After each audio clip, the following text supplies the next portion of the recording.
Godzilla -1 समुद्र की गहराइयों से निकला हुआ एक ऐसा राक्षस जिसे इंसानों की टेक्नोलॉजी भी नहीं रोक पाई। और दूसरी तरफ है हल्क, एक ऐसा इंसान जो जितना गुस्सा होता है उतना ही ज्यादा ये घातक बनता जाता है। अब सवाल ये है, अगर पोस्ट वॉर जापान का ये न्यूक्लियर मॉन्स्टर सामने खड़ा हो और उसके सामने खुद ब्रूस बैनर हल्क आ जाए, तो क्या हल्क अपने इंसेन स्ट्रेंथ से गॉडजिला को हरा पाएगा, या फिर गॉडजिला का एटॉमिक ब्रीथ, रीजनरेशन और मैसिव साइज हल्क के लिए भी बहुत ज्यादा घातक साबित होगा। और सबसे इंटरेस्टिंग बात, ये नॉर्मल गॉडजिला नहीं, यह है गॉडजिला -1, एक रिलेटिवली स्मॉलर गॉडजिला, लेकिन अपनी ड्यूरेबिलिटी और रीजनरेशन के मामले में एक्सट्रीमली डेंजरस है। और हल्क भी कोई नॉर्मल वर्जन वाला नहीं है। MCU में उसने सालों तक अपनी पर्सनैलिटी और पावर को कंट्रोल करना सीखा है। और हाल ही में आई स्पाइडरमैन ब्रांड न्यू डे में ब्रूस बैनर या हल्क की स्टोरी एक और इंटरेस्टिंग डायरेक्शन लेती है। तो आज हम जानेंगे कि क्या हो जब गॉडजिला -1 के सामने खतरनाक हल्क आ जाए। कौन जीतेगा, आइए जानते हैं आज के इस वीडियो में। पर वीडियो में आगे बढ़ने से पहले वीडियो को लाइक और वीडियो को हाइप करना बिल्कुल न भूलें।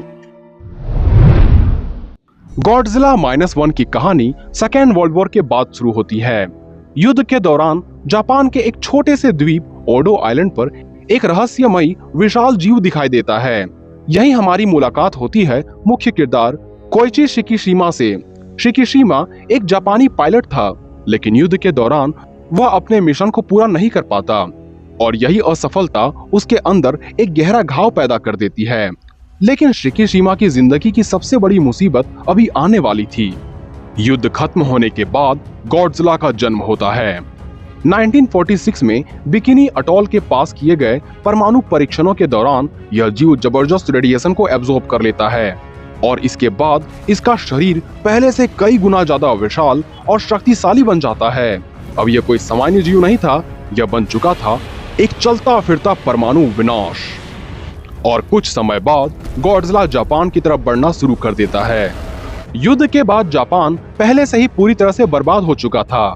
लोग अपने घर, परिवार और जिंदगी दोबारा बनाने की कोशिश कर रहे थे। लेकिन तभी समुद्र से गॉडजिला निकलता है। वह जहाजों को नष्ट करता है, इमारतों को कुचल देता है और आखिरकार टोक्यो तक पहुंच जाता है। टोक्यो के गिंजा इलाकों में उसका हमला पूरे शहर को हिलाकर रख देता है। गॉडजिला की ताकत इतनी ज्यादा होती है कि इंसानों के सामान्य हथियार उसके सामने लगभग बेकार साबित होते हैं।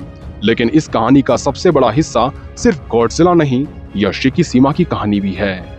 वह अपने पुराने घाव से लड़ रहा होता है और गॉडजिला को रोकना उसके लिए सिर्फ जापान को बचाने की लड़ाई नहीं, बल्कि अपने अंदर का डर का सामना करने जैसा बन जाता है। आखिरकार जापानी नागरिक और पूर्व सैनिक मिलकर गॉडजिला को रोकने की एक योजना बनाते हैं। उसे समुद्र की गहराई में ले जाकर जबरदस्त दबाव और फिर अचानक ऊपर खींचने की ताकत का इस्तेमाल किया जाता है, जिस वजह से गॉडजिला पूरी तरह से घायल हो जाता है। और फिर शिकिशिमा उसके मुंह के अंदर अपना एरोप्लेन लेकर चला जाता है, जिससे उत्पन्न हुए धमाके से गॉडजिला का पूरा शरीर पूरी तरह से तबाह हो जाता है और सभी को ऐसा लगने लगता है कि आखिरकार राक्षस खत्म हो गया। लेकिन फिल्म के आखिरी हिस्से में हमें बहुत बड़ा संकेत मिलता है कि गॉडजिला के बचे हुए हिस्से अब दोबारा बढ़ने लगे हैं।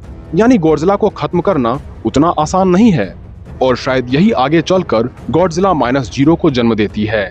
बात करें गॉडजिला -1 के पावर्स एंड एबिलिटीज की, तो इसका आकार 50 मीटर यानी 164 फीट लंबा और ये करीब 20,000 टन भारी है।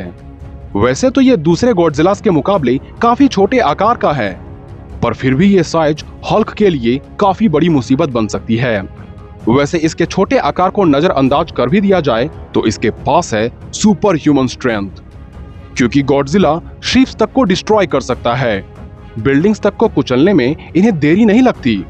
यहाँ तक ये अपने भारी वजन की सहायता से ही पूरे शहर को रौंद सकता है। लेकिन इसकी सबसे खतरनाक एबिलिटी है एटॉमिक ब्रीथ, क्योंकि जब ये अपनी एटॉमिक बीज छोड़ना शुरू करता है तब इसके पीठ पर मौजूद प्लेट्स चमक उठते हैं, क्योंकि उसका शरीर परमाणु ऊर्जा को इकट्ठा कर रहा होता है। और फिर उसके मुंह से निकलने वाली एक जबरदस्त एटॉमिक ब्रीथ के सामने कुछ भी आए तो उसका नष्ट होना तय हो जाता है। इसके मुंह से निकला यह विनाशकारी हमला पूरे शहर को पल भर में नष्ट कर सकता है। ऊपर से इसके एटॉमिक ब्रीथ में मौजूद रेडिएशन बचे खुचे हुए लोगों को बाद में भी मार सकता है।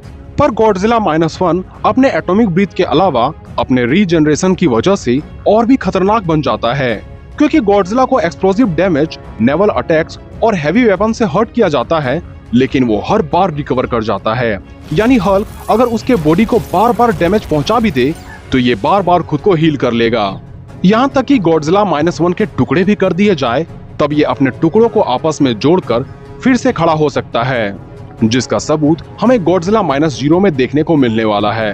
पर क्या तब भी हल्क का गुस्सा रोक पाएगा गॉडजिला -1 को? क्योंकि अब बात करें हल्क की, तो हल्क शुरू से ऐसा दानव नहीं था, बल्कि यह अपने इंसानी रूप में ब्रूस बैनर नाम से जाना जाता है, जो एक ब्रिलियंट साइंटिस्ट है। लेकिन गामा रेडिएशन एक्सीडेंट के बाद उसके बॉडी में एक मॉन्स्ट्रस ट्रांसफॉर्मेशन डेवलप होता है, और जब ब्रूस का एंगर ट्रिगर होता है तब जन्म होता है हल्क की। और हल्क का सबसे आइकॉनिक रूल है the angrier he gets the stronger he gets. मतलब जितना ज्यादा ये गुस्सा होता है ये उतना ही ताकतवर बनता जाता है।